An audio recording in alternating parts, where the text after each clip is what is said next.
Hi there. Welcome to the podcast. I'm so glad you've joined me. Each week, we dive into the real, raw, and often unexpected journeys of everyday runners. Because every runner has a story, and every story has the power to inspire. If you've got a running story of your own, whether you've just laced up your shoes for the first time, or if you're chasing your 100th finish line, I'd love to hear from you. Sharing your journey could be just the thing that someone else needs to get out the door. And hey, if you're looking for a bit of motivation or want to keep running fun and stress-free, check out Zen Run. It's a relaxed community space that I'm building with simple training plans, guided runs and monthly challenges to help you stay on track without the pressure. No expectations, just support, encouragement and a place to enjoy running your way. All right, let's get into this week's story. It's a good one.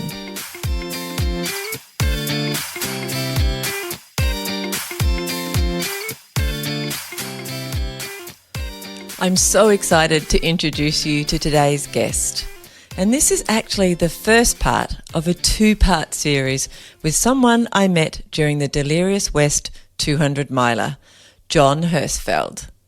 John is a runner, a volunteer, an engineer, and a storyteller. In this episode, we dive into John's background, everything from go-karts and school sports to volunteering in Papua New Guinea and running a sign business in Western Australia. His life is full of wild and wonderful twists that shape the person he is today. This one's full of heart, community, and the kind of wisdom that only comes from years of saying yes to meaningful things. Let's dive in. Today on Fit Mind, Fit Body, I'm excited to introduce you to one of my trail buddies who joined me out there for a little trip in Delirious, and you'll find out a little bit about that shortly. John Herzfeld, hello. Good morning, Michelle. How are you? I'm great. How are you? This is, good. We're about 3 weeks from Delirious now, so all the blisters have repaired and it's almost forgotten. It's great memories now. It's great. I know. I kept thinking about the bubble. I felt like just after Delirious for a few weeks at least, I was in this bubble. I still feel like I'm in the bubble, but I'm like, I really should go out and run some more, or I feel like the bubble is starting to get thinner, that invincibility kind of thing. How are you feeling about that? You still bubbled?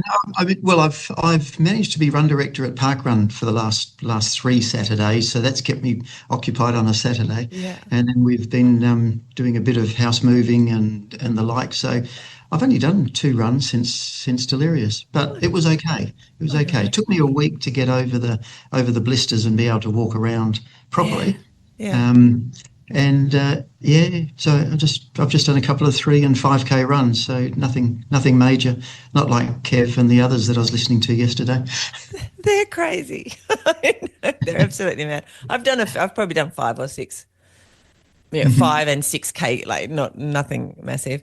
But did you get swollen feet? I did, and it was really interesting.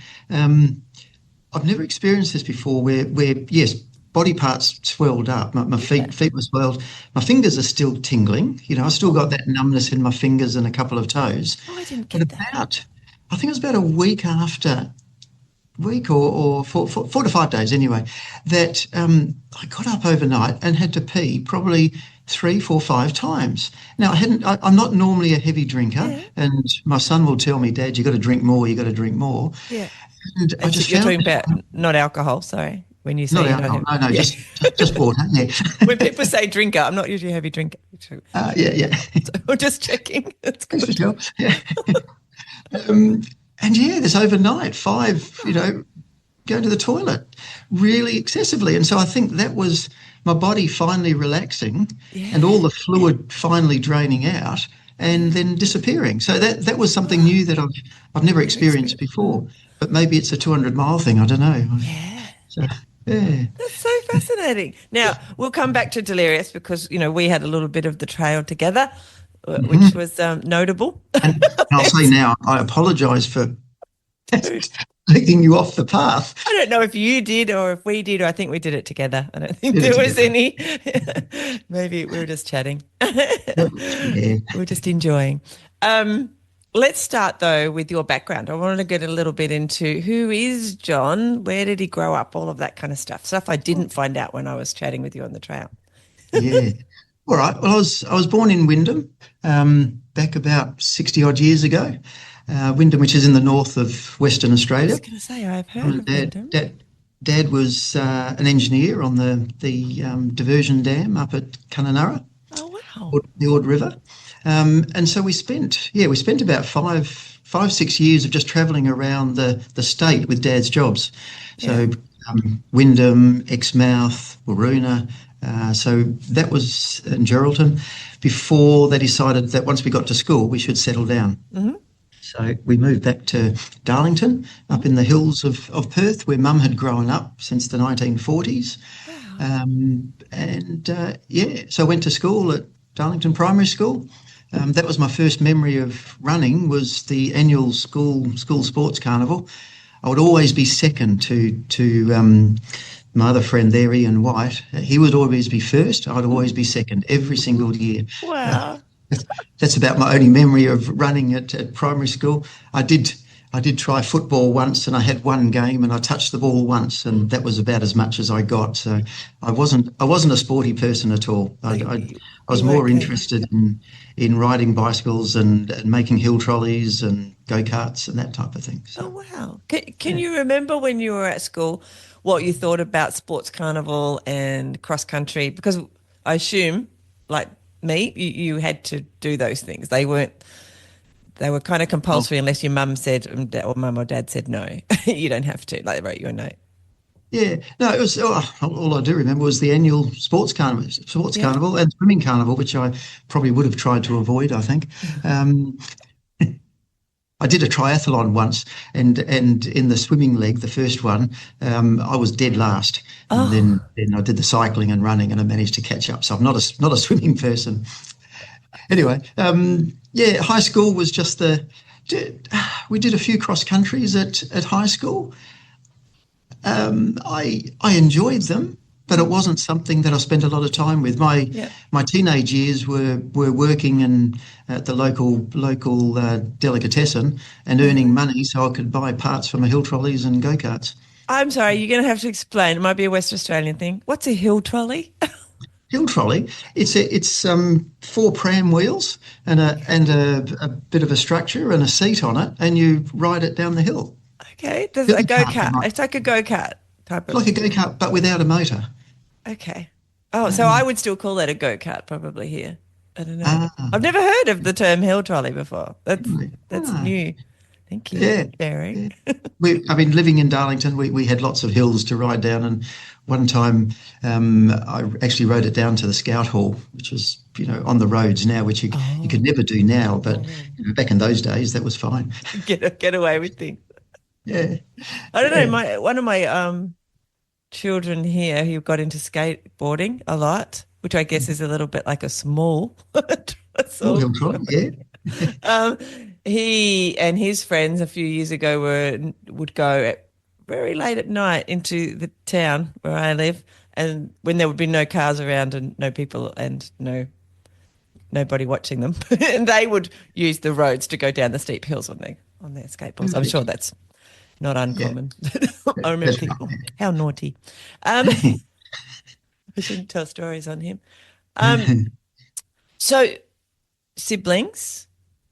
Siblings, I've got one brother and one sister, and they were more sporty in those days. My brother was into athletics, so he did running.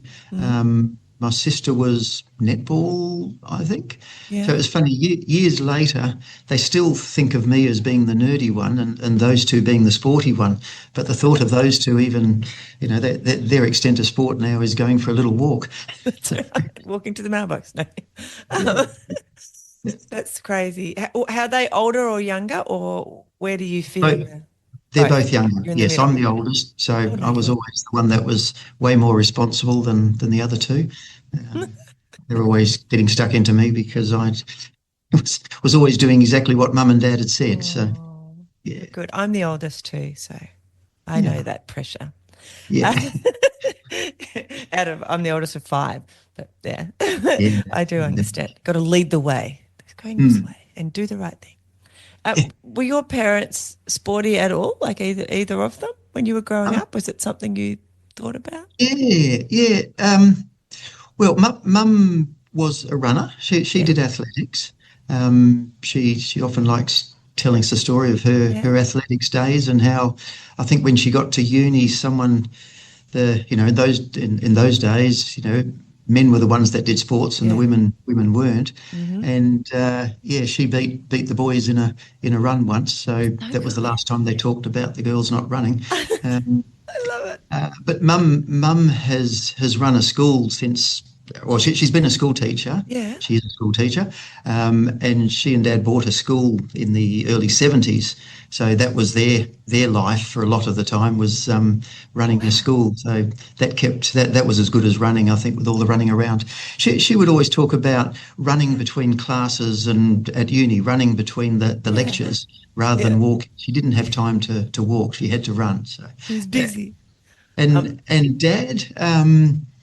Dad, Dad came out from Thailand yeah.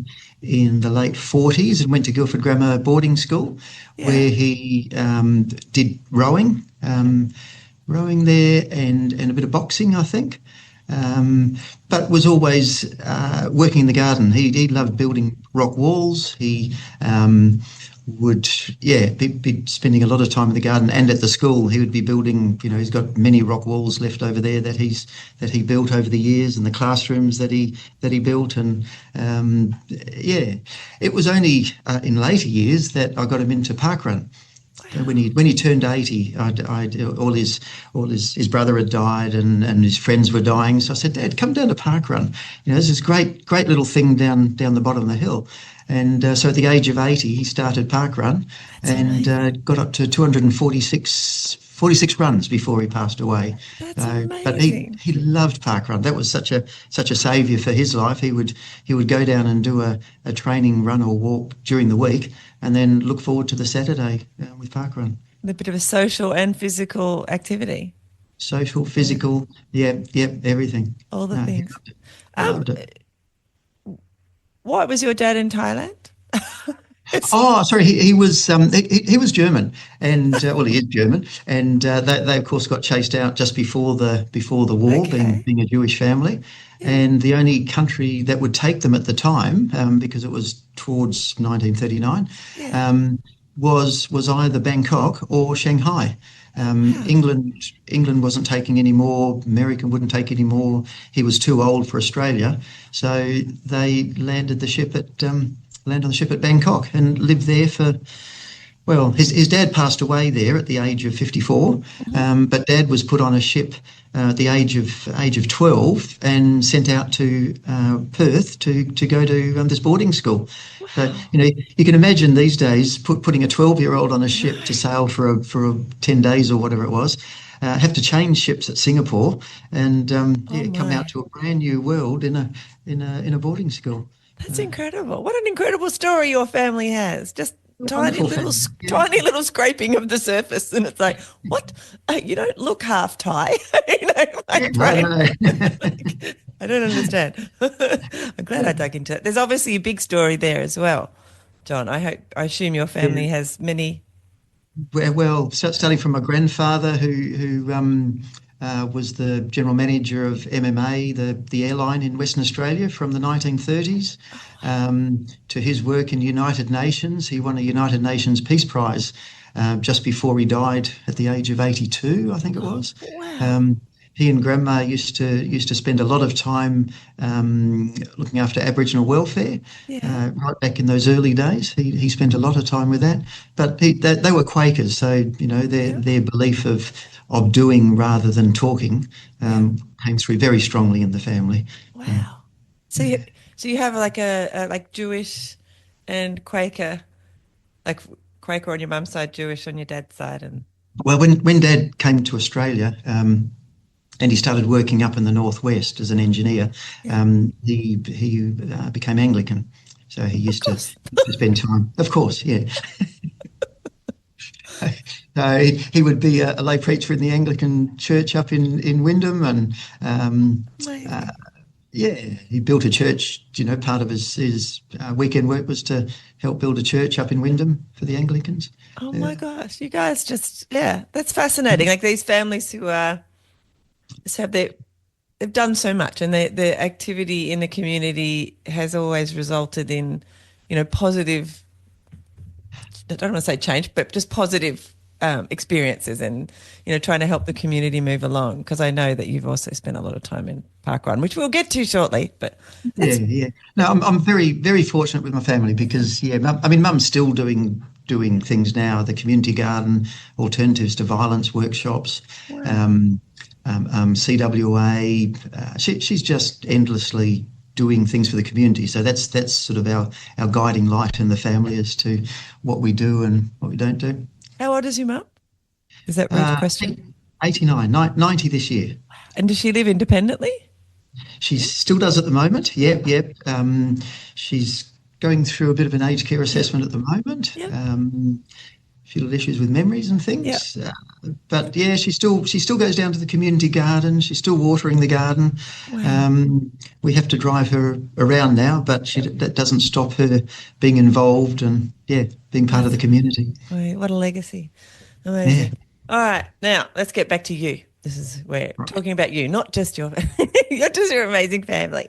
So at school, it sounds like you were the kind of nerdy one in the family. You weren't not physical. It wasn't like you were, from what you've described, you still enjoyed getting out there and doing the go-karting and things like that.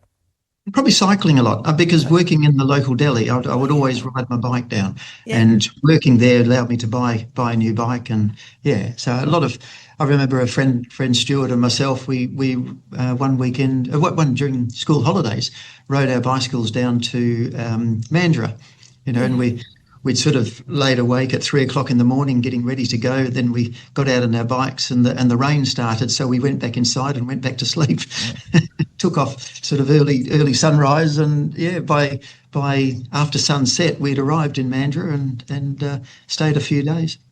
So that kind of pushing yourself to do something further was maybe even happened when you were young. Yeah. Enjoyed the challenge. Going on an adventure. I love it. So when you left school, what did you go on and do? What was your career path? Went to university, studied mechanical engineering. I stayed at St George's College, which was a residential college near UWA.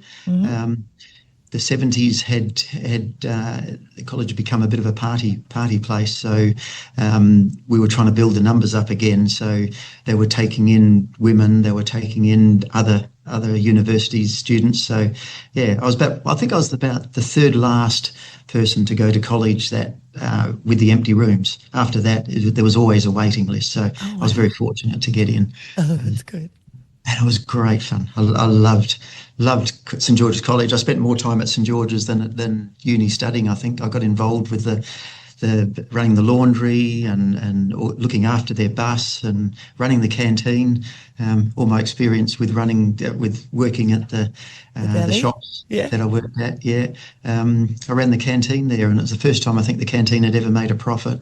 And we sold. It was when Sarah Lee was first bringing out her croissants, and so we sold croissants and snakes and ice creams. And my Saturday used to be going back up to the supermarket to work, and then bringing a ute load of stock down that we would sell during the week, and having to do it every week. It was great. That's awesome. It sounds like quite a lot of fun. Did you do any sport while you were at uni?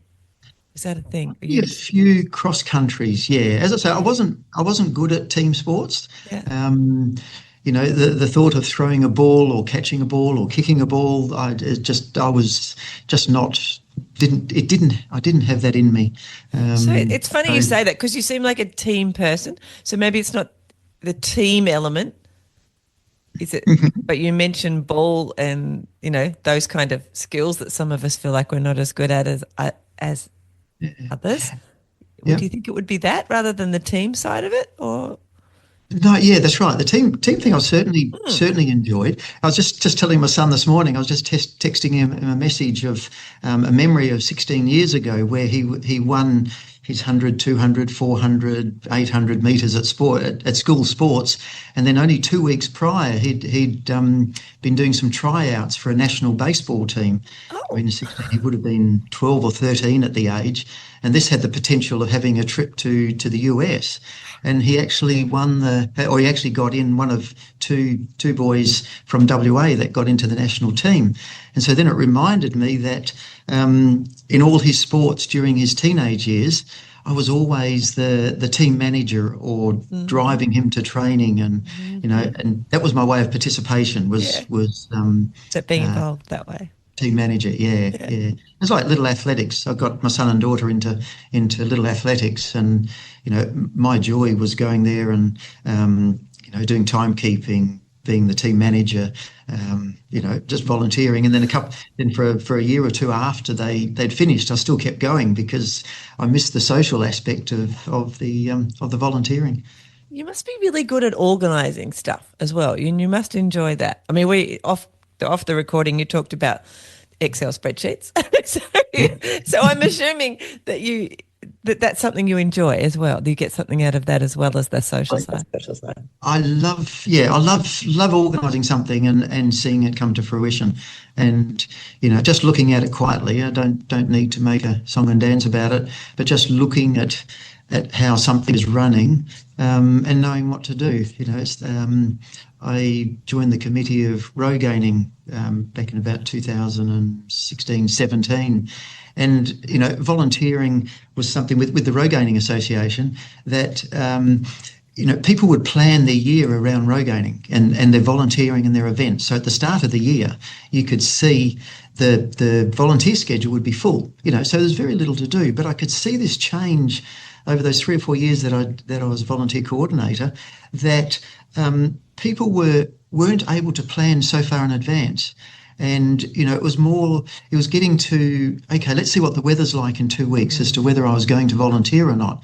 And the whole planning changed to, okay, send a call out 1 or 2 weeks before the event and you'd get lots of people. You didn't ever need to stress or worry about it. And so I think once I'd realised that, I could relax a bit more, and I knew put a call out 1 week before and you'll fill your spots. So organising is all part of understanding the group and understanding people and just being aware of what's driving people, I guess. I think it's interesting you say that, and this is probably our conversation will be like this. We'll go off all over the place, just like we get lost in runs. On runs, yeah. I help, as I've said on the podcast lots of times, since I was about 26, so like 30 years ago, the local running club here. We have a handicapped running club, so we all start at different times. That's the handicap element. Anyway, I've been on the committee for a lot of that, if not most of that time, and volunteering has changed a lot over the years. They were like at the beginning of that period, there were people who were quite happy to put their hand up and be responsible for a role. And they'll do that for the whole season because it's like a 20-week season. Whereas now, I think some 30 years later, we find the same thing, that it's much easier to call on people a couple of days before the event. And we usually don't have any trouble getting enough volunteers, but people don't want to commit for a period of time. And I think maybe it's because in our society now, we just have a plethora of things to do that we can do. Like the opportunities are massive now compared yes, or something. Way more. In part. Yeah. You think of trail running, and I think that just exploded in the last, it's probably 15, 20 years, probably 2010, when trail running has really exploded. So you think of all those sorts of events that are now available. It's Park run. Park run. That's right. I just find it's easier to plan on Thursday, Friday night what you're going to do on the weekend than looking too far in advance, because, and also you may have forgotten about something. You don't write it on the calendar, so shivers, hang on, should be doing this. So you do engineering. mechanical Yes. engineering at university in Western Australia. Yes. Yep. And you do lots of other things with the community, like especially the university community where you were living in the college, Mm-hmm. and still working at the supermarket. And you've done the occasional cross country or something like that while Yeah. you were there. Yeah. Yep. What happens? Like, where do you go from university? Okay, from university, I worked for about 5 years locally, a small engineering company Yep. with about 20 staff, and got to work very closely with the two owners. It's where I realised my love of working for smaller businesses. Where you get to know everything that's going on. You all the extra work you do is recognised and understood. So during that time. Yes, I got involved with Camp Quality, Big Brother, Big Sister program, yeah, all that sort of thing. But I knew at some stage I wanted to go and volunteer overseas. I saw all my friends going travelling overseas before they started work, and I thought, well, I wanted to go and live in a country to be able to understand the people. Yeah. I figured if you were travelling, you stop at a place as a tourist for a couple of weeks and then you move on to somewhere else, but you never really get to have a good understanding of what drives these people, what makes these people get up in the morning, what makes these people, what they enjoy, what their problems are, all those sorts of things. So my cousin had volunteered a couple of years prior in Botswana.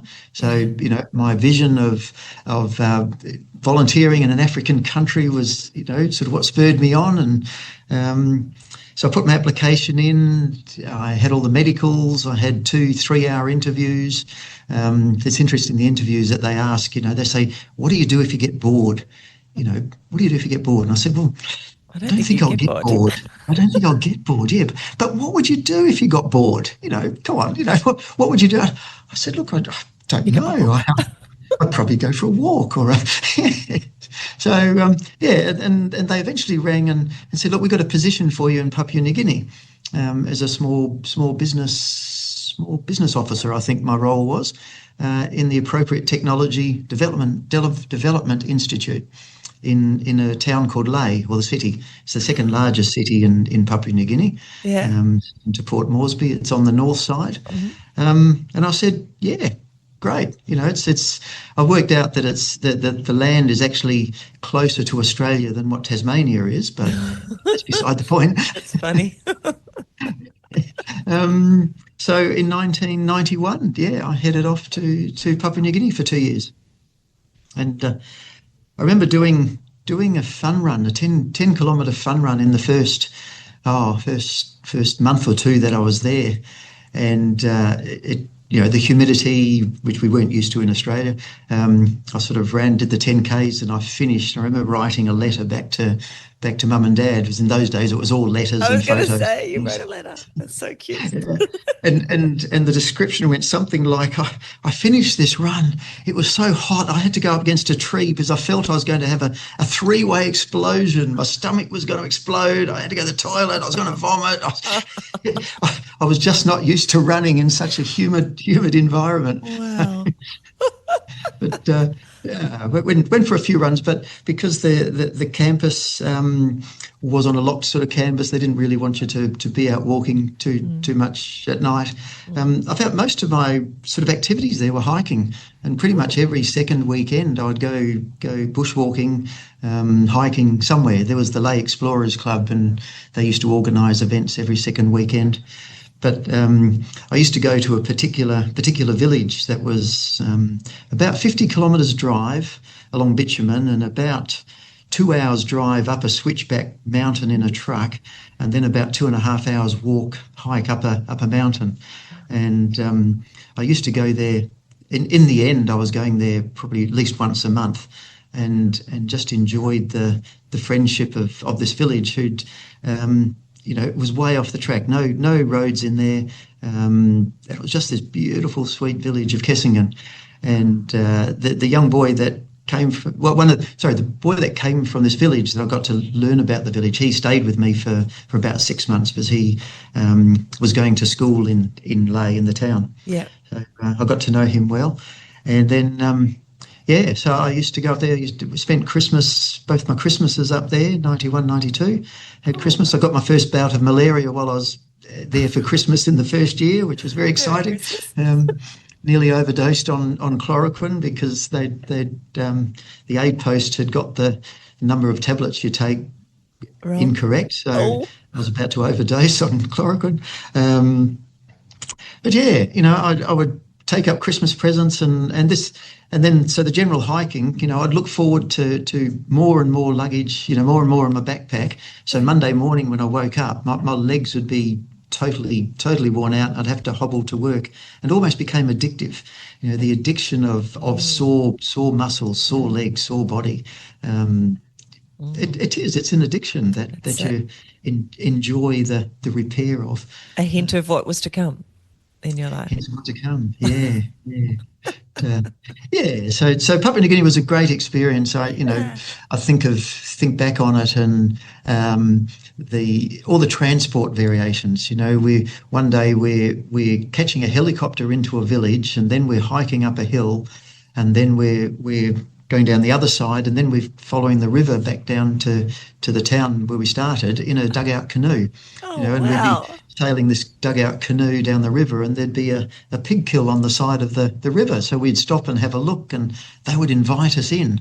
And the great joy of a pig when you're having a pig kill in PNG is the fat, and because they don't normally have the fat in their diet, and so they think that what expats what visitors would like is the fat, and they put the pig on the fire and they turn it over, and it's not greatly cooked, but then they'd cut a slab of fat off and give you that, and you would have to smile and eat that graciously.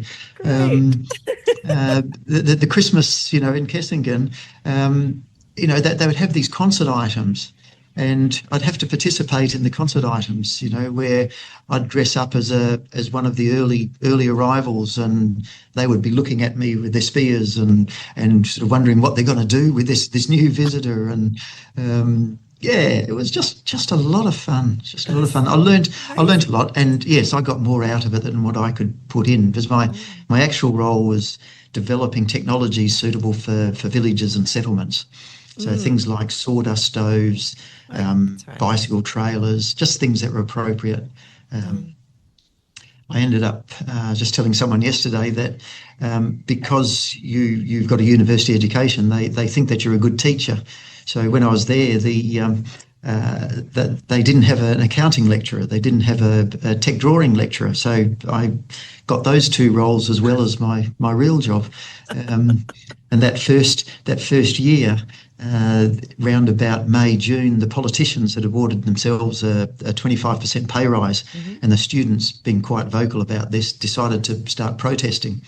So in Moresby, the student body boycotted classes and barricaded the university and hijacked government vehicles and burnt 20-odd government vehicles. So then that transferred over to the Ley University campus. And so as part of this boycott, the students didn't get to sit their exams. So my first two classes that I taught, the students never did the exams. So just because they thought that was a good way to say, and eventually they got their results on the rest of the course, but they just didn't sit the exams.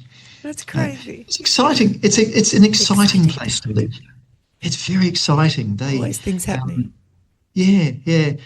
Around about that same time of the students boycotting classes, the settlements in Ley were being bulldozed because the local government didn't want these settlements. Too much. Too many road hold-ups and criminals in there, etc. So they were bulldozing. So all the settlement people also joined in the protest. And so one day I went down to the town, and all the shops are barricaded up, and the riot police are there with their tear gas, and I'm sitting there taking photos of all this. When am I going to get an opportunity like that again to go out and watch riots like that? And as a young person, would have been quite, always something going on, always some, unrest and things like that. When you feel a bit bulletproof yourself too, don't you? The fear thing doesn't really exist. Yeah, that's right. You're sort of watching, but you're sort of watching out the corners of your eyes what's happening over there and what's happening over here. But it's a great story. I remember when I was there, I got paid a local salary, so I was earning some money, and I managed to develop a roll of film. I think it was a roll of film a week, and that was in the days of when you get a 36 roll of film and you get 2 for 1. So I'd always send one set back home and keep one set for myself. So I started making photo albums out of scrapbooks. So writing the story and putting the photos in, and that scrapbook of photos of the riot, I still read regularly, because just the photo of the policeman walking out of one of the shops with an ice cream, after all these other looters are coming out with televisions and pots and kettles and things, you unless you take photos of it, you don't. But people won't believe you. They just won't believe the experience. And that's what I realised when I came back to Perth eventually after 2 years. All my friends were still doing the same thing every week. One friend used to go down the shops and buy another CD. And yet I'd had this experience of looking at smoke bodies in cliffsides and travelling in these dugout canoes and just the hiking and the scenery. I mean, the village of Kessingen, where I used to go and stay, the views they had up and down the valleys was just magnificent. You could get out there and just look at this view and see the mist rising in the valleys in the morning. And, it was just a wonderful experience. Did you go back? Have you been back at all? I went back in 1996, went for a visit.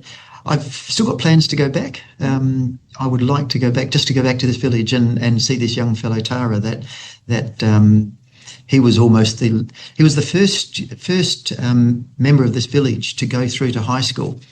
And even though his results were all fails, he was still educated at a high school. And so all the village older people, all the elders had these great hopes of Tara being the saviour of the village, get the road built to the village, create wealth for the village, create businesses for the village. And so there was a lot of pressure put on him to do well for the village. And he, in my time with him, when he was staying with me, he came up with these ideas of building a guest house, building a trout farm, building chook yards, all that type of thing to have expat visitors, people hiking to go up and visit. And whilst I did nothing to help him, I was talking. He was talking with me to develop those ideas. And we came up with a plan. We carried all the gear up there, and so it was wonderful. And he got himself a job afterwards at a local factory. So he was, then of course he would be sending a lot of his money back to the village. So one day I just want to go and surprise him, because by now he would be, what are we talking of now? That's 35 years ago. So now he would be the village elder, probably settled in the village and telling all the young kids what to do. So you haven't stayed in touch? I've tried numerous times. There was another lady that we... who was the first one actually to walk us up to the village, and she was a school teacher at the local high school, and she stayed on after I was there, so she knew Tara for probably 4 or 5 years afterwards, but they didn't, it's too hard. I've tried on Facebook, I thought by now they'd all have Facebook, they'd all have some sort of messaging, so it's going to take just to go for a visit up there and see them. Wow, well that'll be fun. Oh, I'd love to. You could do a whole podcast just on that. He was so nice. I mean, back in 1996 when we went up there, Mum and Dad came as well, and our plane was delayed in Port Moresby, so we were supposed to have arrived in Lae at 9-10 o'clock in the morning, but we didn't arrive until 2-3 o'clock. And there was Tara there with his brothers and sisters, and they were all waiting for us, and they'd organised the truck. The truck had been waiting all day for us, and off we went. My luggage was left in Moresby, so that was one issue. And headed off walking up, doing this 2.5 hour walk.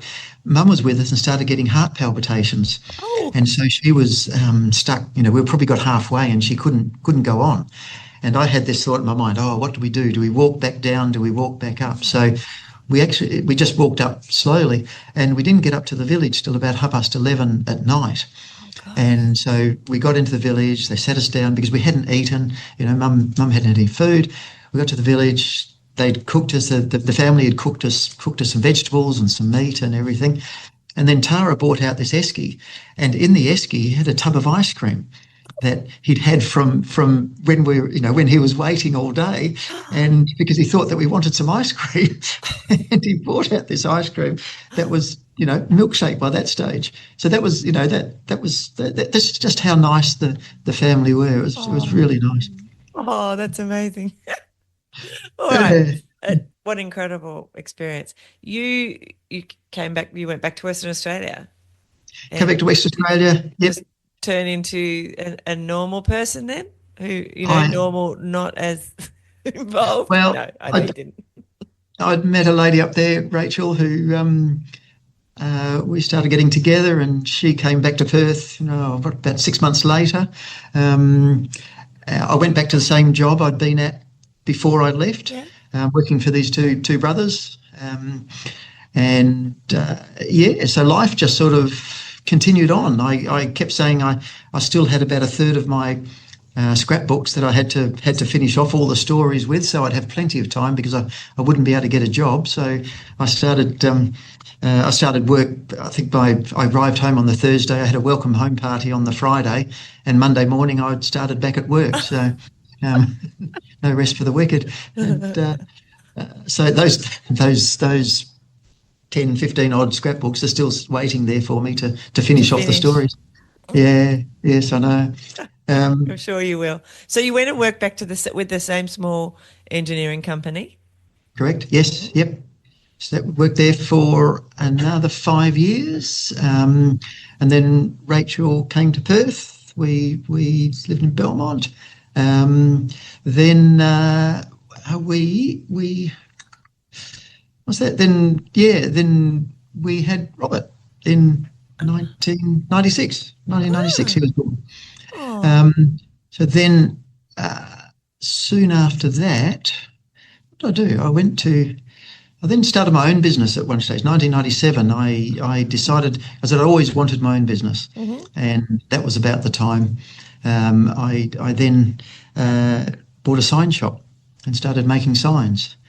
And it was like a mechanical engineering thing? I'm sure I know there's heaps of things that engineers do. I'm just trying to. Is that a mechanical engineering skill? It was like a holiday from engineering. I describe it, but I could use my technical know-how in making up sign frames and looking at how we build sign structures and things. But it was interesting. It was a combination of technical and artistic. I didn't realise I had an artistic side, but when you lay out a sign, most people want to try nice, sort of cursive writing and make it arty and everything. But at the end of the day, a sign is to be read, and a sign needs a story to be told.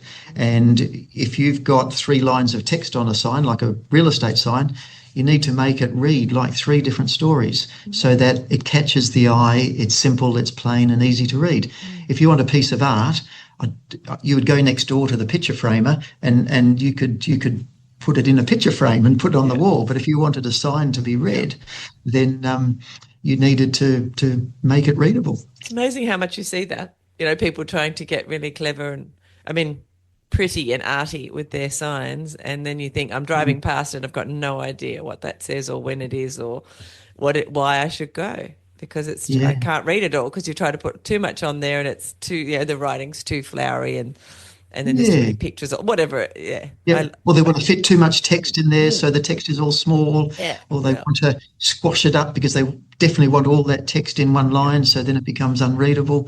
And I think that's where the technical side of it came in that I learned very early on that I wanted it to be, wanted a sign to be readable.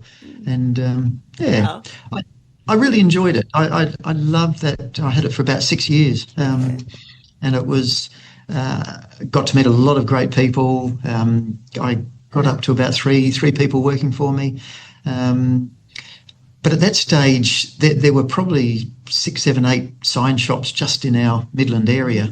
So, and I could see that you were heading towards, we were heading towards full colour printing on signage, whereas prior to that, it was all just your single vinyl colours. And I just knew if I was going to stay in the business, I had to grow a bit bigger. I had to buy new equipment, and and I'd always said that if I lasted in the business for 5 years, and that was a success. And I lasted 6 years, so that's awesome. I figured that was a success. Did you sell it, or did you just closed it? No, I sold it to one of the people that supplied me the full colour printing. He wanted I suppose he actually wanted my customer list, because by that stage I'd grown the business quite well from the previous people. Plus, the younger brother of the people that owned that engineering company was buying out his older brother. So he wanted someone to come in and help him with the business, and I'd enjoyed my 5 years in the business beforehand. So I jumped at the opportunity and went back to engineering, or went back to management more than engineering. But for the same company that you've done a lot of your engineering with. Well, my first job out of university, it was called Flovea. It was made conveying equipment, and so that was my first job out of university, and then I went back afterwards to help the younger brother. Wow. How long did you stay there for? After that was 6 years. I did three times total. I did. That one was just going back to the business for about 5 years that stage. So I did 4 years the first time, 5 years the second time, and then I went back after the sign business for another time. Another period for another 6 years. So I went back 3 times. Wow. They stopped having like going away, like farewell and welcome back parties for you, I assume. Yeah, that's right. Yeah. That's kind of cool. Yeah. What did you do after that? Did you stay in the engineering world? Did you buy another business, and did you go volunteering? You would have kids by now, didn't you? 2000. That's right. Yes. I got the sign shop. Robert was born in 96. I had the sign shop till 2005. 96. Engineering. That's right. 2007 till 2005 until about 2011. I stayed at this engineering company, and then 2012 I helped Mum at her school for a year or two as the maintenance manager, and tried to. Mum, I think I said earlier, Mum had bought a school, and you did. That they loved the primary school so much that they always wanted a high school. So she and Dad did a lot of work in finding a block locally nearby, and they developed the high school, which was opened in the 1990s. And so I went there in 2011 or so to work for a year or two while the maintenance manager was actually on leave. So I filled in for him. I don't even know where to start, like on my running podcast, to talk about your mum opening a school. I've never heard of anybody who opened and ran a school. It's like they bought the school in 1972 from two elderly ladies who were should have retired, and this school was in a beautiful block in Darlington that sort of overlooked the valley, and these two ladies knew that they needed to retire, but they were frightened that someone would buy the block of land just purely to build it, to use it for real estate. So they were glad that Mum, who was a very devoted teacher, had done a bit of relief teaching for them, and that she was interested in having a school. I mean, it was always her dream to have her own school. So she bought this school, and it started off with 80 students, I guess, up to year 3. Well, the boys were up to year 3 because they became wicked after year 3, and the girls were up to year 7. So, in my head, governments own schools, churches own schools, And then you've got like Steiner and Montessori around, but they're still like a big, organisation. Yeah, yes. there were So that's where my two, brain, or you get homeschooled. I'm a teacher. Well, there are only two privately owned schools in Australia See, at that time. This is why it's like seems really like I'm just trying to get my head around it. It's wow. Yeah. Anyway, but yeah, the desire, because Mum ran the school on Christian values, but non-competitive. Quakers were non-competitive, and it wasn't a church school by any means. It was just based on good principles, and yeah, they just loved Mum's style and the way she ran the school, and so desperately wanted this high school, and so they realised that the only way to start a school was to, start with years 8 and 9 at that stage. Yeah. So Mum knew that, they couldn't employ many teachers. So, they found this bush block. Dad did a lot of work up in Glen Forest for this bush block that needed rezoning. It had to go through a couple of rezonings to make it potential for a private high school. So when they finally got the school, Mum had a Billy tea, morning tea up in the bush, up in where the site was, to interest parents and bring parents in and show them what they were planning to do. And one of the parents in the junior school was an architect, so he did the grand plan. He actually designed the school for the next 25, 30 years. So it was... that grand master plan was beautiful. It's how the school is developed now. So it still exists. The school still exists. School still exists, and it's you have a waiting list at the school. For the whole school, you've really got to register your child when they're born to be able to get in. I'm not sure what the latest is. The last time I knew was back in the early 2010s, but yeah, it got such a reputation that they wanted their children. And my son Robert, he was the first group of year 4 kindy. So they'd had a kindergarten and then primary school, and then they started the high school years 8 to 10, and then added on year 11 and added on year 12. And the first year or two, all the parents were there almost every weekend doing busy bees, and there were this beautiful rock fish pond that one of the parents built, and he was blind, and he's built this fish pond there with the work that all these parents did. Almost every weekend, at least once a month, they would go up there and help develop the school, and that was just how dedicated parents were, amazing. Because they knew what Mum was doing and how she was guiding that school. What a legacy for your family as well. I think that's amazing. Did you and your siblings have to send your children to that school to stay in your family? Definitely. Yes. Well, I think that's why Mum was keen to have the year 4 kindy started when it was, because Robert was year 4, so she wanted him there as soon as she could. Yeah. I love that. That's so amazing.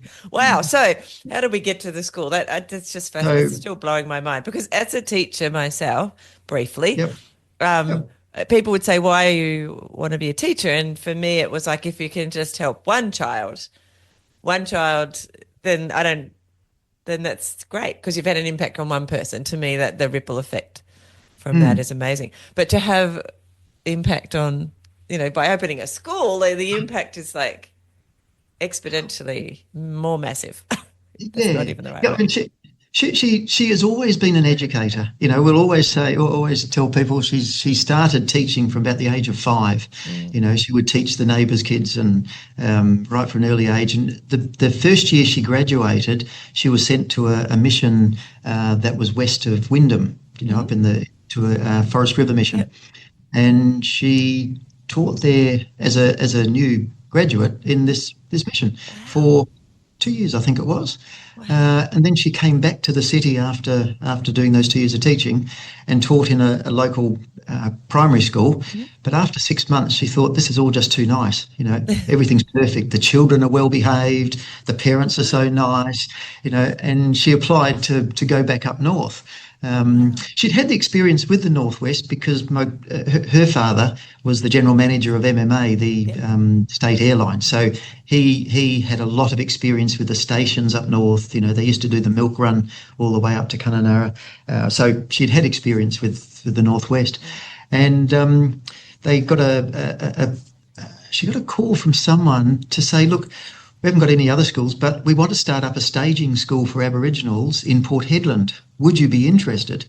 And of course, she said, most definitely. Yes, please. And this staging school was in an old railway shed. All they had for her was this old railway shed that was about 3 miles out of the port of Port Hedland. So this is the days even before the mining had started.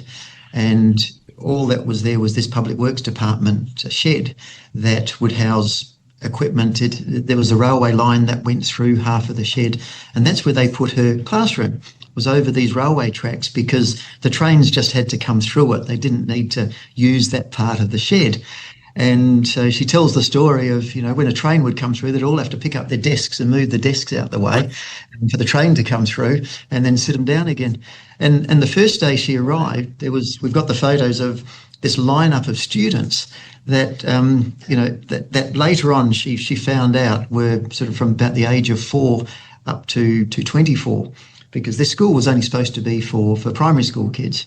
And, you know, she was, so she started teaching them. She used all her teaching skills that she has innately, that she's just a natural at, in the way she taught. And, you know, one day they would go down to the beach and collect all the shells and everything that was on the beach, bring them back, count them, group them into colours, cook them, you know, so you can imagine the teaching, all the diverse sorts of teaching skills that you can, or the teaching groups that you can use in all those, just from one group of shells, you know, colours. By using your environment.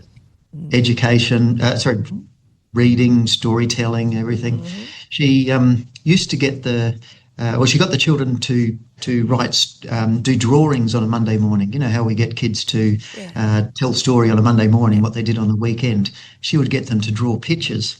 Mm-hmm. And, this would be telling what they did on the weekend. And one picture that this fellow drew was about a fight that they'd had, and it was a dispute between families, and it was someone got speared.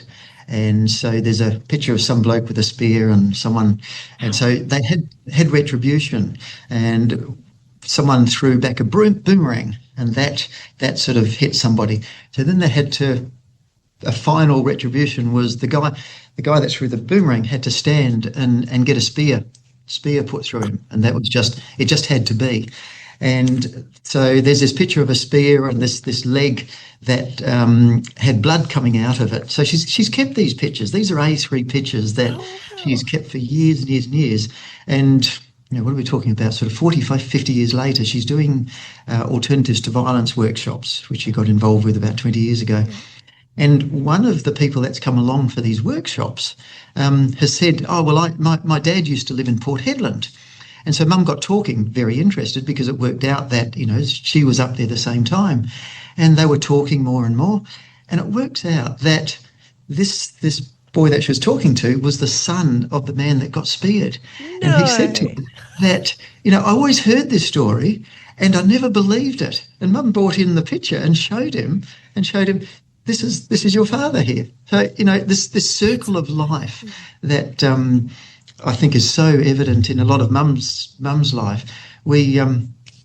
I did the Gibb River Challenge, which is riding a bicycle from one end of the Gibb River Road in Derby up to Kununurra. And at the finish of that, Mum and Dad was volunteering, and Mum flew up afterwards because we were going to Wyndham, where I was born, and we were going to try and meet up with some of the students that she'd had in the Forest River Mission. And so she's bought all the photos and bought all these drawings, and she's showing, you know, these people that were there that were students or children of the students. And I just, you know, sort of stood back and thought, you know, this is this real circle of life. As a 20-year-old, she's up there teaching these children, and she's gone back as in the 70s and seen the children of the people that she taught, and just saw the whole circle of their life. And there is good and there's bad. Some have passed away.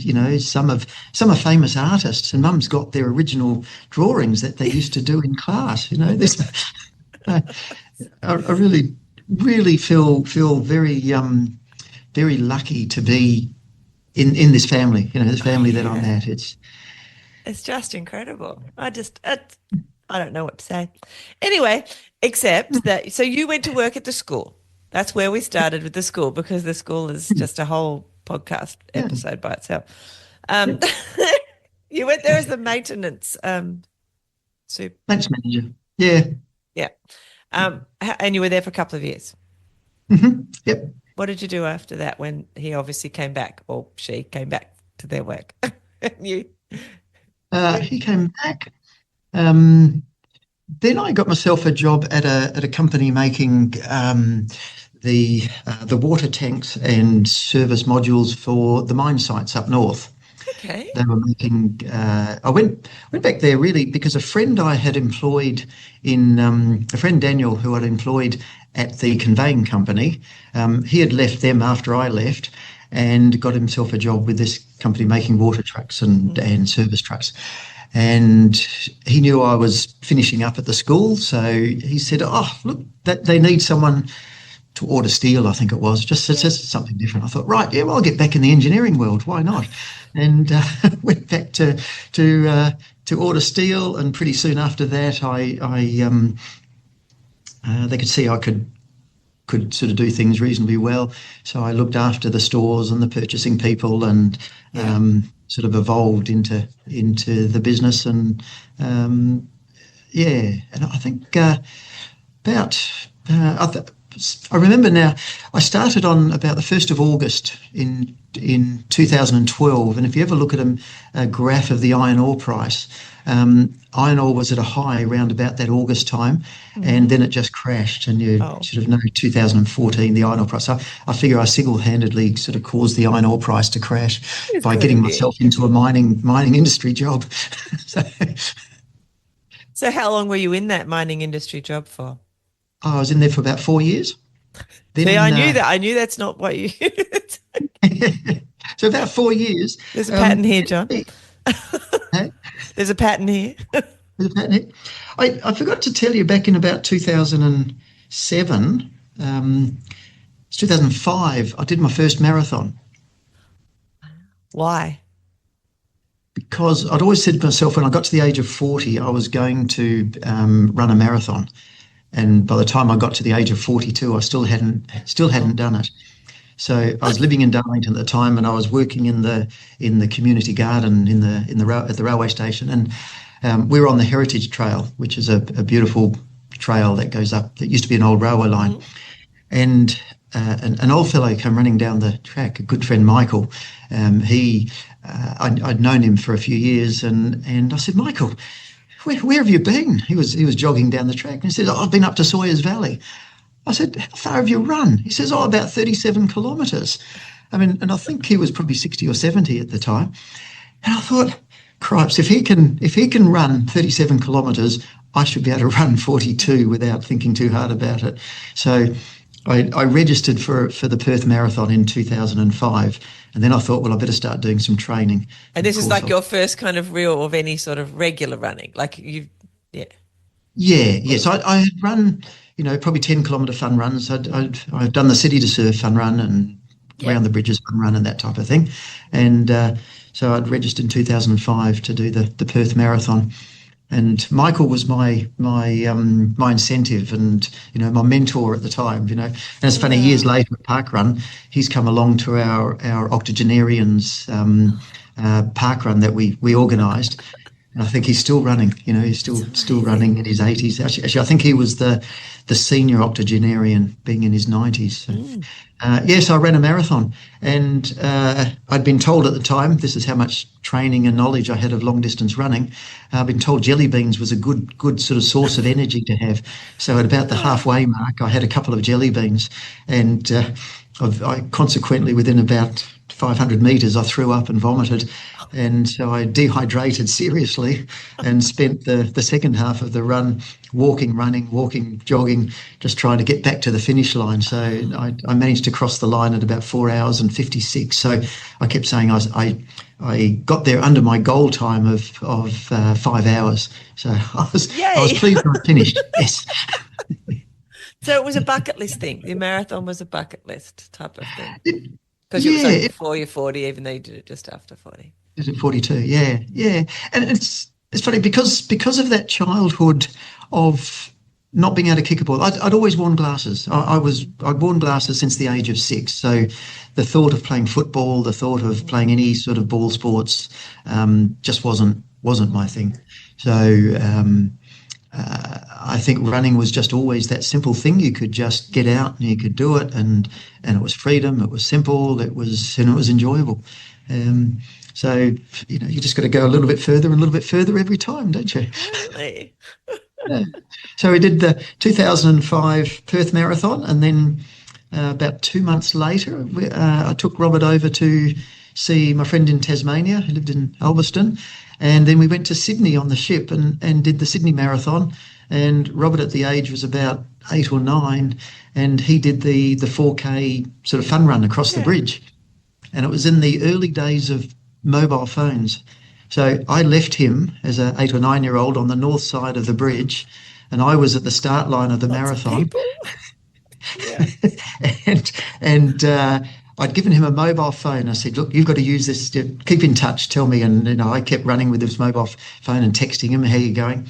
And then he started his running across Sydney Harbour Bridge, and I didn't realise, but later on he dropped the phone and it broke. And so all through my 42-kilometre Sydney Marathon, I'm trying to text him to find out, where are you? What are you doing? What's happening? And there's no response. And my cousin Tim at the time was at the finish line waiting for us.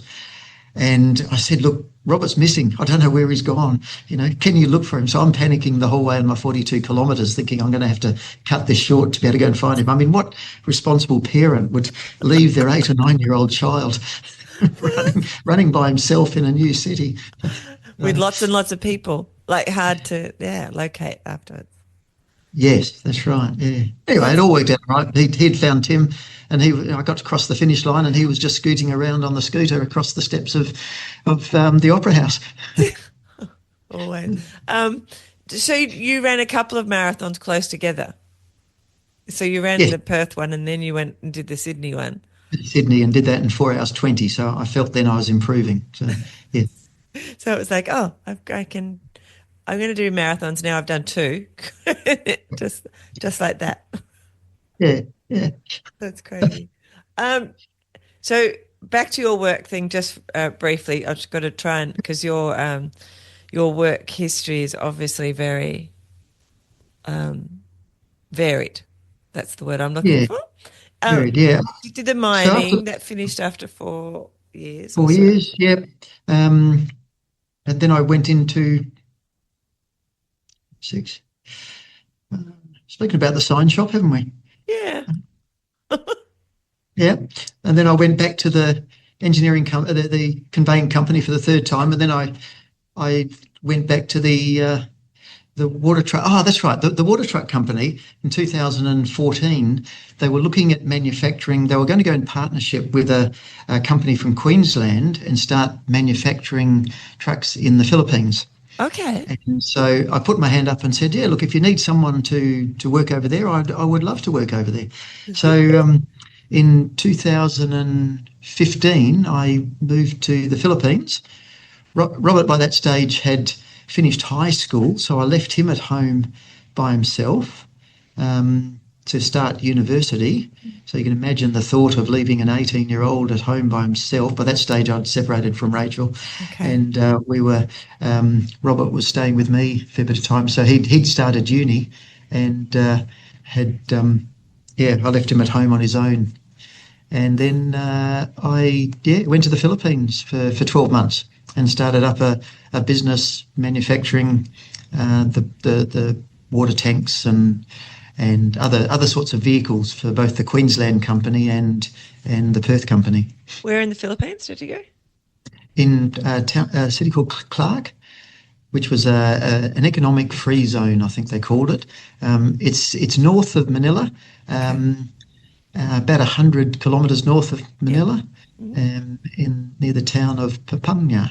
I was at the province of Papunya, and Clark was an economic zone. I stayed in the town in the city which was adjoining Clark, called Angler City, and spent 12 months there. That was when I really did take up running quite, not seriously, but I did a couple of runs with the Hash House Harriers, but they wanted to start at 2:00 in the afternoon, so it made it easier to go to the pub afterwards. Pretty warm. Very warm, yeah. But it made them very thirsty. But most of the runs that were organised by local runners started at 2 or 3 o'clock in the morning, which was perfect.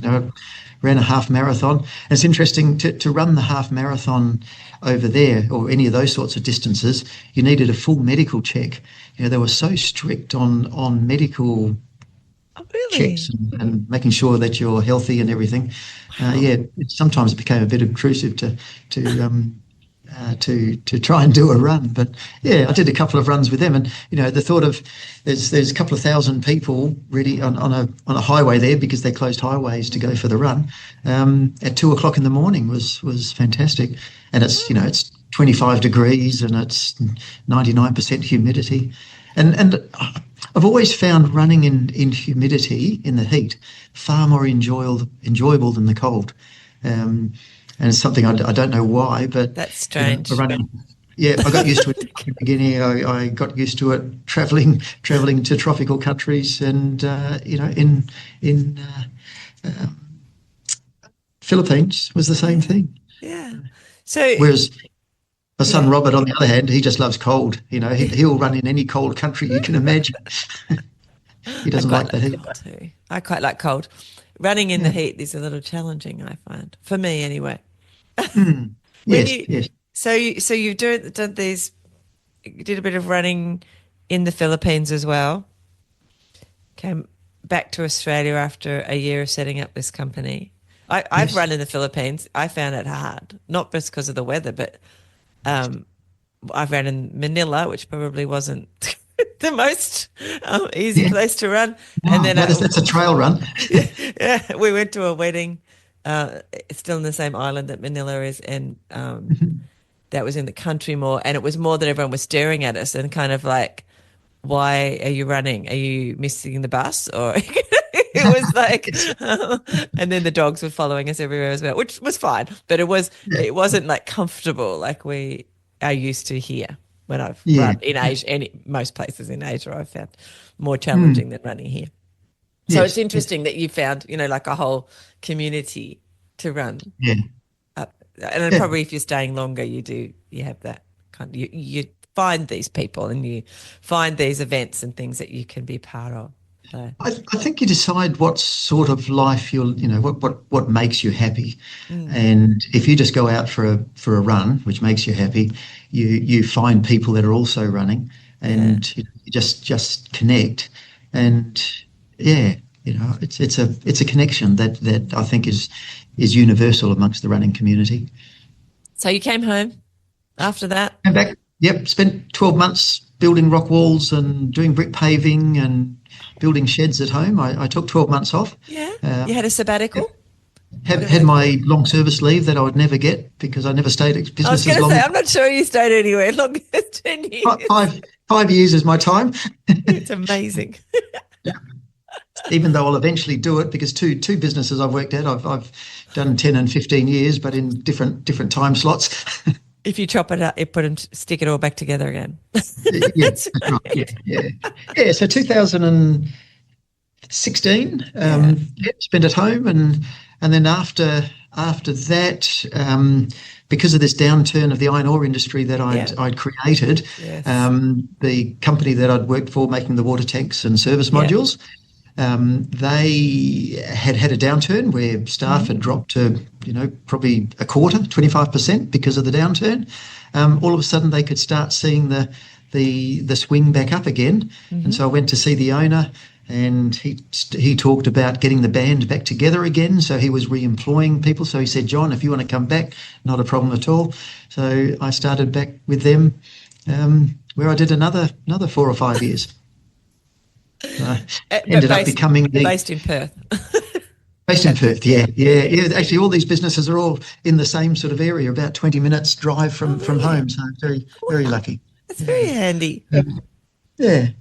So I became the supply and engineering manager there. So I was looking after what I believe to be the supply of products to the manufacturing side of the business. Mm-hmm. So that was a great experience. We matured the departments a lot. So yes, that wanting to make things better, I felt very strongly about in that position. I guess that was one of the highlights of my working life was what we created in that sort of those two departments. Oh, that's awesome! I'm glad to hear that. Yeah. You left there though. You're not there I did. now. No, I left there in 2020. Okay. COVID year. Oh. Yeah. Oh, that year. That year, yeah. So I worked there for another. I left there in 2020. I did a couple of little jobs. I took another sort of 6-9 months off. I met Gloria, which we'll step back a minute, where I met her, and helped her. So I took another essentially 12 months off doing various building projects and another sabbatical, another long service leave. Another long service leave. Well, by then you're in your 50s? I must be.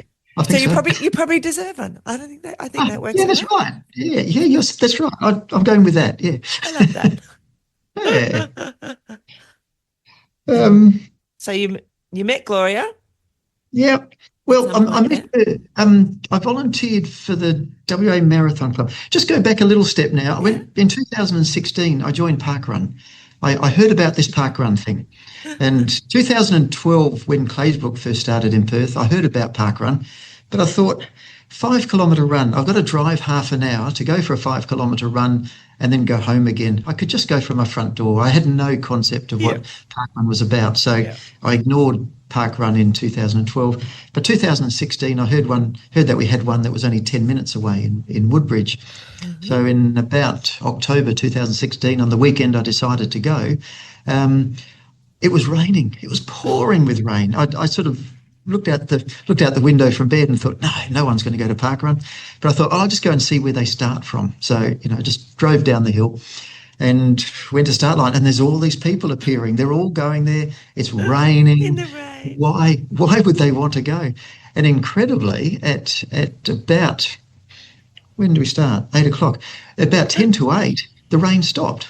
And then, there's little slithers of blue sky. Intervention. And so Parkrun, it started. Parkrun started. We all went for our 5 kilometre run. We came back, and I went and had a coffee at the cafe, and about 9:10, the rain started again. The rain started pouring. And in my 8-9 years of doing Parkrun, I've realised now that there are Parkrun gods out there that stop the rain between 10 to 8 and 9:10. And I reckon I could count on my hand a number of times in those 8 years that it's actually rained at Parkrun during the run.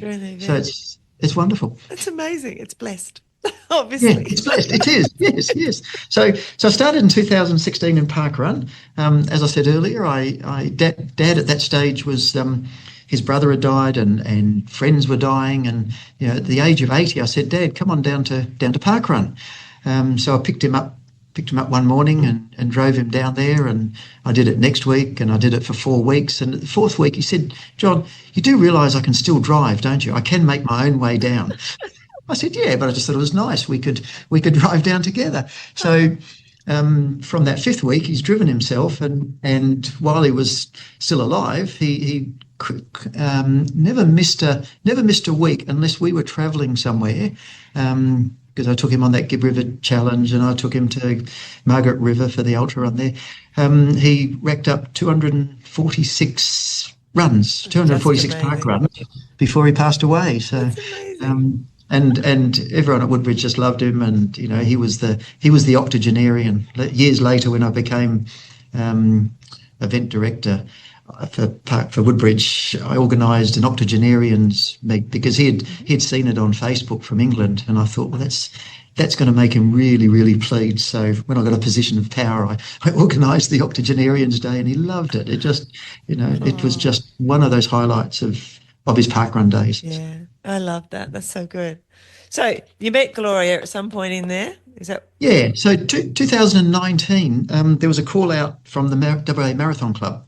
And they wanted volunteers for this funny event where people were running 7 marathons in 7 continents in 7 days. Oh, that one. And I thought, that sounds fun. I've got to volunteer for this. So I quickly, Bob Braid, no worries, Bob, I'll come down and help. And we were supposed to be there at 7 o'clock, but the plane was delayed, so they didn't arrive till midnight. No. So we set up, I was at the little turnaround station, and these runners are, doing this, I think it was a 5-kilometre loop, back and forwards. And so we were watching these people go back and forwards. And Gloria and another guy were the 2 oldest people there, and we were watching them just continually run. And so in the last couple of laps, everyone else had sort of pretty much finished except these 2. So I did a couple of laps with Gloria, and I couldn't believe it. She was talking about politics and talking about anything and everything other than running, and sort of heard the story of running in the Antarctica and then going to Cape Town and then making their way to Perth. So did a couple of laps with her at the end there, and then did a couple of laps with the other fellow. His name escapes me just at the moment. And we wrapped up at sunrise, just as the sun was rising. And so that was a thing. So I said, I'll keep in touch. But she travelled to Perth from Jakarta, so she sort of came to Perth regularly. So I said, next time you come, we'll go for a jog. And so she never replied after that. So that was it. So I just kept saying well done on Strava and the like. Yeah. And then when COVID happened, she got stuck in Perth. So we had gone on a few runs. So that was 2019. At Sean's Christmas party later that year, we were running with friends there, and I kept telling them about this wonderful 7 marathons, 7 days. We don't really want to do that. How about we do 7 half marathons in 7 suburbs in 7 days? So a group of us started up this 7 half marathons. So in 2020, so January of 2020, we did 7 half marathons. And that was where I discovered my sort of first real bit of long running. Because being part of Parkrun, I got to know a lot more people in the running world. Yeah. And one of them, the lovely Harmony, sat down with her one morning having coffee, and she was telling me about all these weird and wonderful runs that these ultra runners do. And, we got onto the Barclays Marathon, and that just blew my mind. Isn't that amazing? It's just what? Look it up. Yeah, go and Google it and have a look at it. And I thought, gee, there are some real crazies out there in this world. And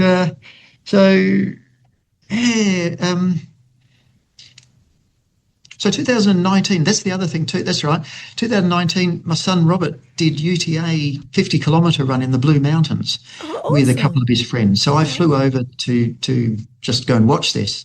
I thought, this sounds amazing. So I went there, and I was just blown away by 3, 4, 5, 6, 7,000 people, what it was, doing this running through the Blue Mountains. And I suddenly fell in love. I just thought, this is fantastic.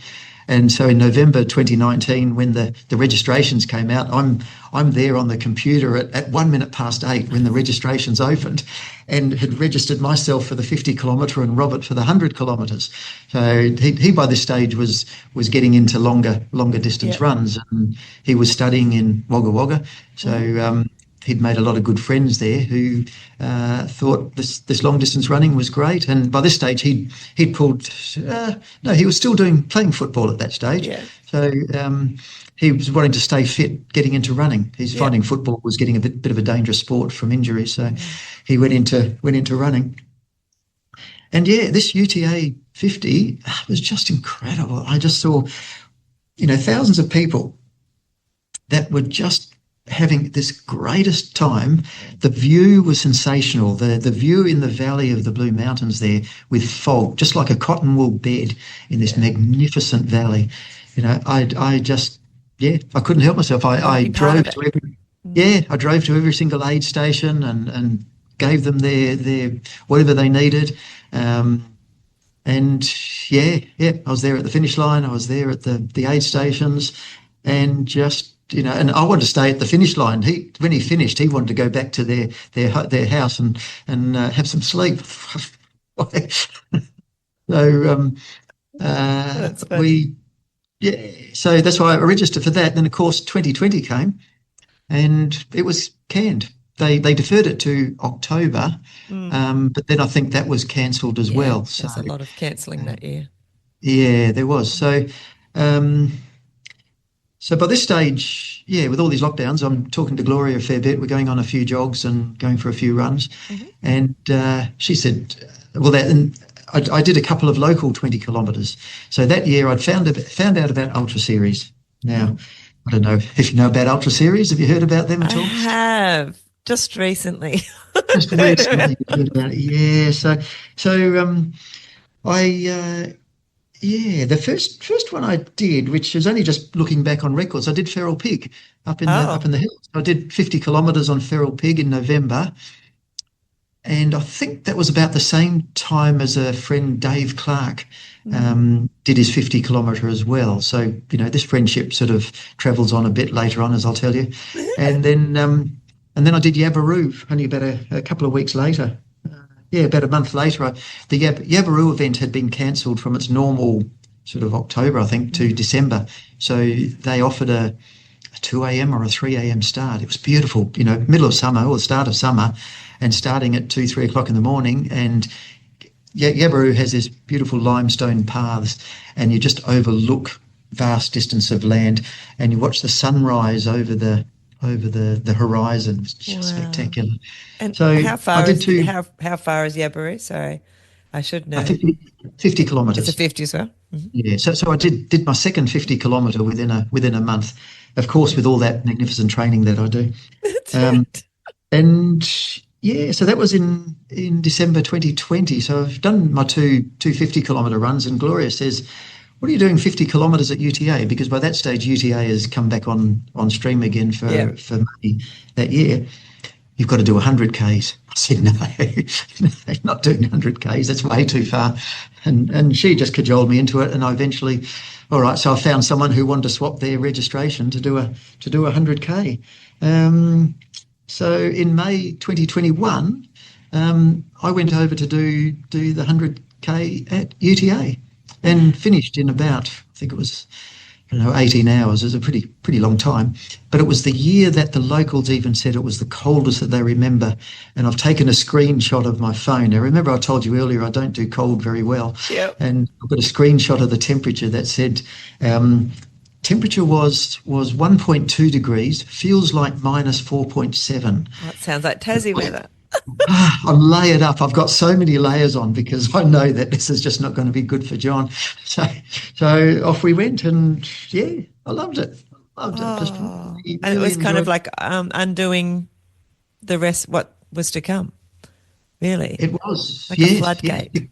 Because my training for that was running up and down Jacob's Ladder. I don't know if you've heard of Jacob's Ladder in Perth. No, we have one here, but Yep. 200, 300, 400 steps or something. And so that was my training, just running up and down these steps, because UTA finishes on the further steps, which are 951 laps. Now that's a Sean Kaesler type thing where, we'll finish on 950 steps after you've run 99.1 kilometres. We'll get you to run 950 steps. And so I finished. I was frozen to the bone because it was 2 o'clock in the morning or something. Yeah.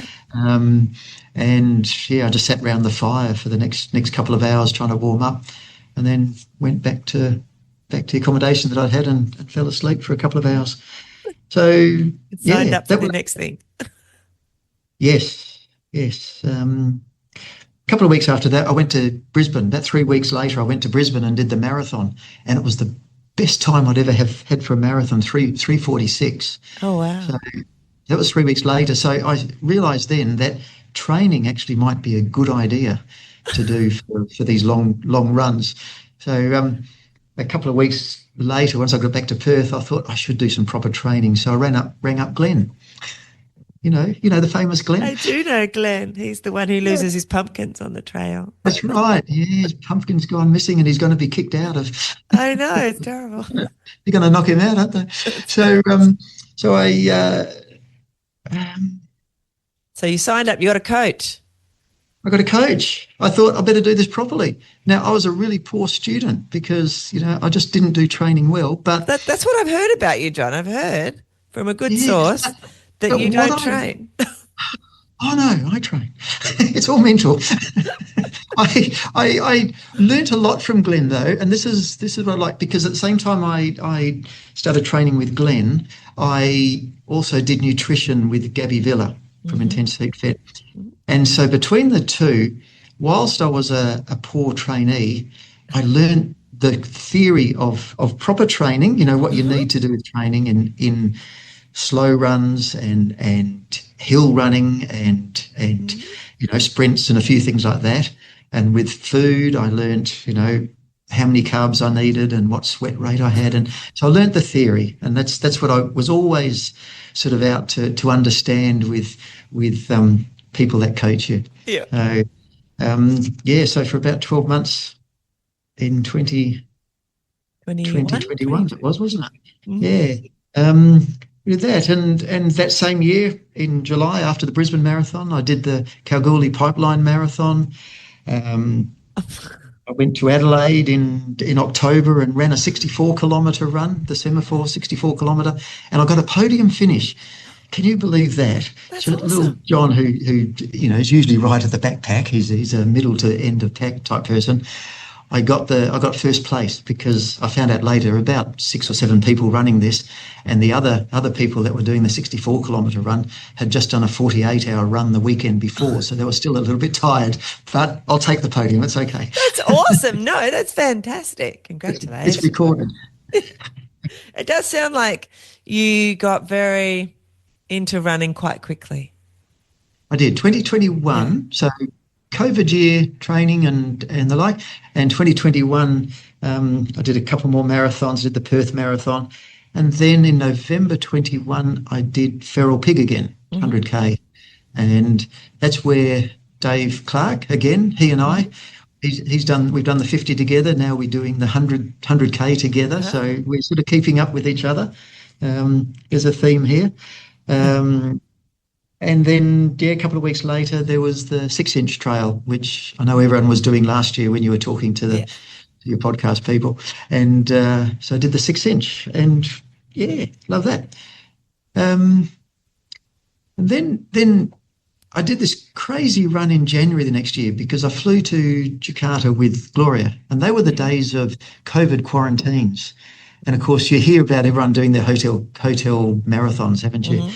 So I did a hotel marathon, 50 kilometres in the hotel room, round and round. I think I can't remember how long Tiny it was. hotel? Tiny, yeah. Well, no, actually we had the room that they put all the COVID quarantine people in, the week we had to spend in quarantine, had a separate lounge room and a separate bathroom. Okay. So they're all connected. So we could actually run around the room. I calculated the distance, I worked out the steps, and I worked out how many metres that was, and I worked out how many laps we'd have to do because I wasn't confident that the GPS would work inside. No. So, yeah. So we did 50 kilometres. Go you. Yeah. So why were you there? Were you there to do something else? Like, why did you go over there? Gloria went over there to meet, to see her granddaughter and son, who she hadn't seen since the COVID sort of time. Plus, she had some work at her school that needed to be done. So, I was helping her with her building projects at the time. So we fixed up kitchens and fixed up some of the building. And so I was there for some useful purposes. Not just running around inside a hotel room for 50 kilometres. Yeah, and I did lots of running around the streets because that's when I started my tourist running. I found nothing more enjoyable than just going out for a run, having a map and just seeing how far you can go, where you can go, and taking lots of photos. Just Everyone exploring. tells me off for taking photos and videos and things while I'm running. Wow. But I think it's the best way to try and I remember love it. where you've been. Yeah. Yeah. Yeah, I think that's awesome. So how long did you stay in Cape Town? Over 2 or 3 weeks, I Yeah. guess. Yeah. 2 or 3 weeks. Yeah. Yeah. Um, yeah. But yes, by that stage, the long distance running had really bitten me. Um, Mm. You got a uh, bit stuck into, mind you, what are we up to? So I'm just looking at, because I've written down lots of little notes and we've yeah, got lots of 4, 5s and 6s years. I'm yes. wondering, we are getting to the 5 years since you got really bitten by the distance running. Do you think you're going to keep Yeah. this going, this distance Well, running? 2022 was when I did Herdy. I did my first front yard ultra. I Yes. thought, yeah. So I did that one year. I got 110 kilometres before I pulled out. What? About 18 hours or something, I think. Madness. Which, yeah, was good, but yeah, I find backyard ultras just a bit stressful. Having to be that start line on the hour, every Yeah. hour, is I very haven't done one stressful. yet. I was thinking to do one in December, but my aim would probably only to be, I don't know, just do 10 hours worth or something. Like Yeah. nothing too much. Yeah. Well, see how you go, because there's up to a certain point you're feeling good, and Yeah. I mean, surely 7 kilometres. How much does that take? You got a whole Exactly. hour to do 7Ks. It's got to be easy, isn't it? Exactly. That's my brain. But I'll just do 10. Yeah. So I did that in 2022, and then I did it again in 23. But it's then that I realised that backyard ultras are too stressful. I don't like the idea of having to be at the start line. I like to, if I need a rest, I'll take my rest till I'm ready again. That makes sense. Yeah. But we did. I did the light horse 24 hour. Yeah. Um, in 2022, I did Kep Ultra 100 kilometres. Now this was a significant run, because this is where I met Gabe. Um, Gabe and we were back of the packers there. Yeah. I had an injury. Gabe had stomach issues, I think. Okay. Now that I knew that my daughter knew Gabe's wife, Belinda, so I knew that they knew each other from school, and I had heard a lot from Ev about Gabe and Belinda. So when I met Gabe, I thought, oh, I know you. And so we ran, and I think we were, one of the last few to come through on that. So we Yeah. had lots of time to chat and talk, and get to chew over the fact that we're Yeah. at the back of the pack. And by the time we'd arrived at the finish line, they'd all packed up and pizzas were gone, and What? and I think we went home after that. We had a bit of a chat, and then off we went. Oh. But that was a good run. Dad and Robert had come along and were at each of the different aid stations. So, by this stage, Dad's getting quite interested in these crazy long runs. He's understood that, this is a lot of fun, and yeah, he just had an interest. And when we had dot watching for various runs, he was always on the computer. He always understood what was going on and would be the centre of Communicating. where we were, communicate with the family just exactly what was going on. So he was a bit horrified. I remember looking at his face once, because at one of the stops there, because my knee was really, really sore. I was really hobbling with my knee, and he just looked at it and just had to turn away, because the pain I had on my face as I came into that stop. I mean, he doesn't do blood and broken things very well. To look away and was sort of grimacing with pain. So, but yeah, he was always interested, and great to see him and Robert sort of be together on cruise, because of course Robert loved running, Dad loved watching us run, and What a great combination. That's awesome. yeah.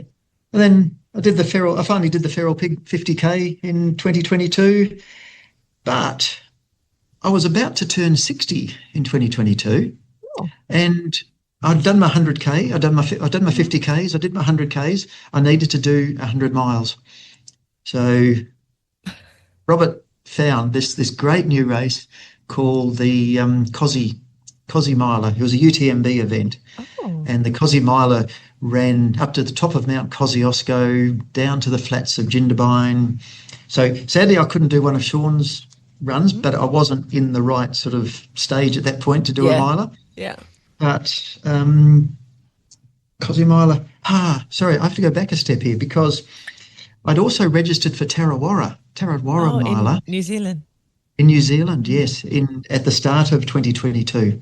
And my friend Dave Clark had registered for Delirious 100 miles and it was deferred till February that year. So I was thinking he and I, because Delirious 100 miles was on the same weekend as Tarawara 100 miles. And I was just going to be a few hours in front of him of starting. So we were going to run 100 miles together. Now that was, going to be a real highlight. That would have been amazing. And then they cancelled it. Why did they cancel it? Because of COVID. It was COVID still. COVID for New Zealand, this was 2022.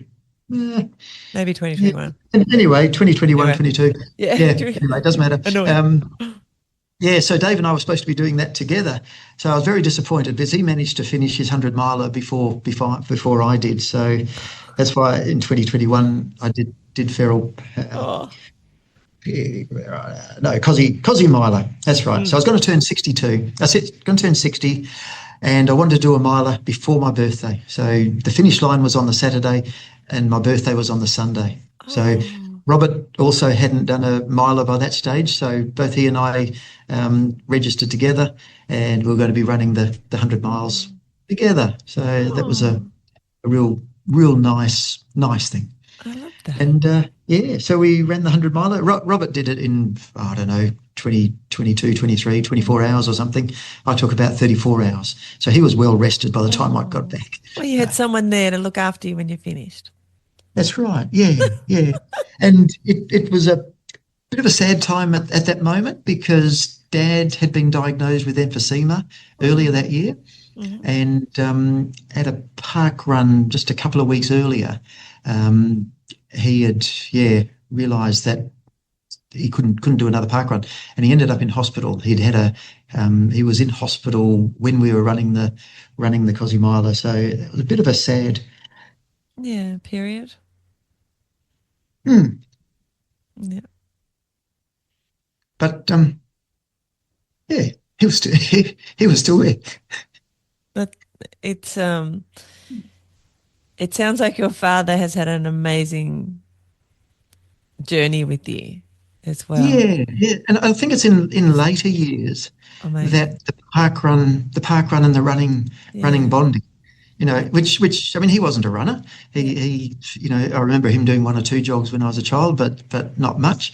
But he just took to park run so well. Yeah, and what an amazing that you guys could have that time together and that relationship. Our relationships change all the time, even with those closest to us. But to be able to have that experience as well as you've described it so beautifully, it's such a blessing to be able to have that time. That's right. Yeah. And I sort of remember the last 2 or 3 Ks of it, and that's all I can think of. Yeah. Dad and how he would be there and watching, and so it was important. And it was enjoyable. It was good. So that Cosy Miler, my sister was over there as crew. She loved it. We hired a Tesla, back in those days when Tesla was such a loved car. When people weren't blowing them up. That's right. Yeah. I think they do that in Australia. My sister would sit in the car with the fire on and the screen and the Tesla and while waiting for us at the cruise stations. So cute. It's where I learnt the values of sleeping on these long runs because I slept at one of the aid stations and had an hour's sleep, and she's got a photo of me. They'd handed me a cup of tea, and I've got this cup of tea still on my chest as I'm sleeping on the recliner chair. She's got a video of taking the cup of tea away while I sleep for an hour.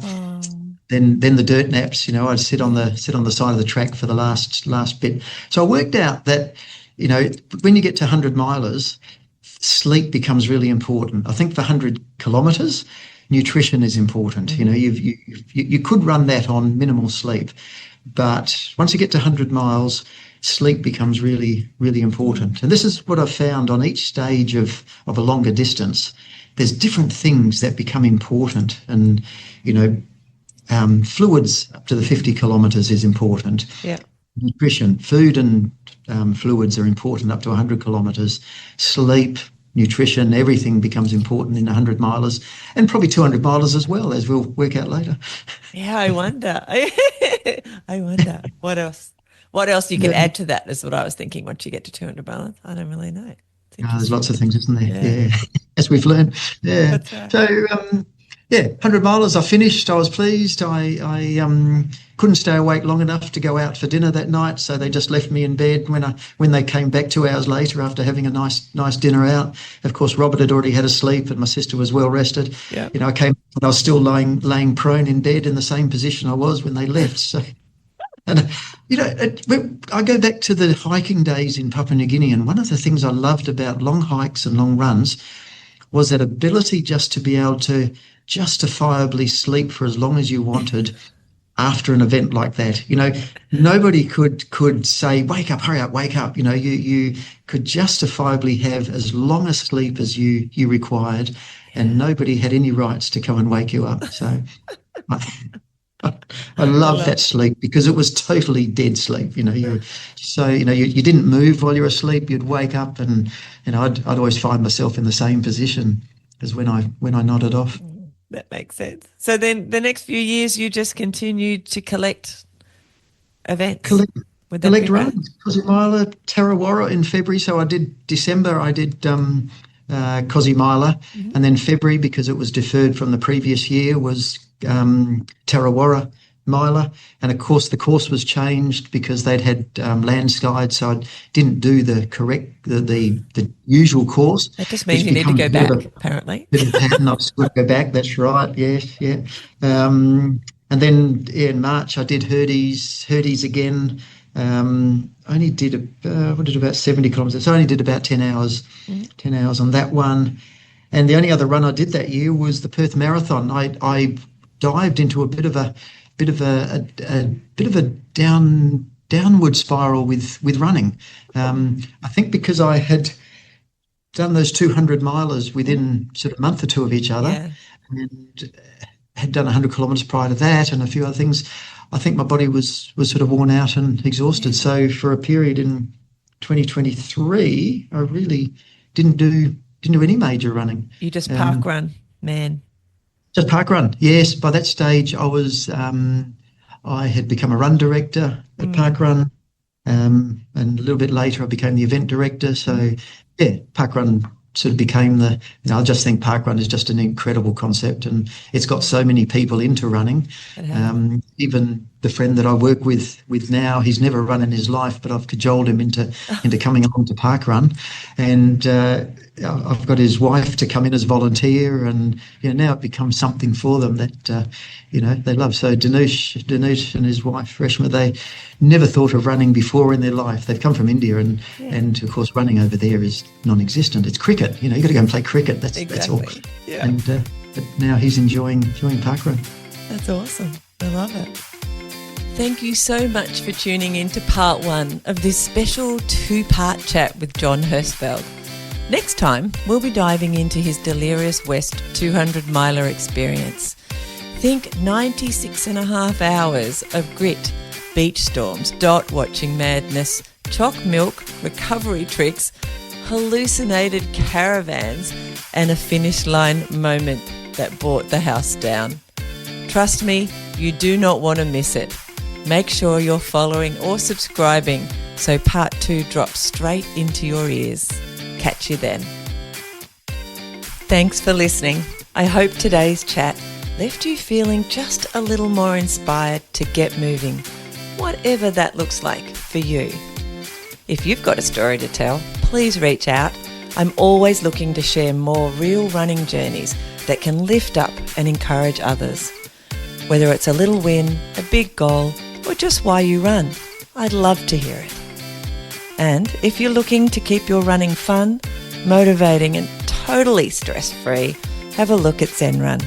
It's a low-key space with simple training plans, guided runs and monthly challenges to keep you going without the pressure. Until next time, keep running, keep breathing and keep showing up for yourself.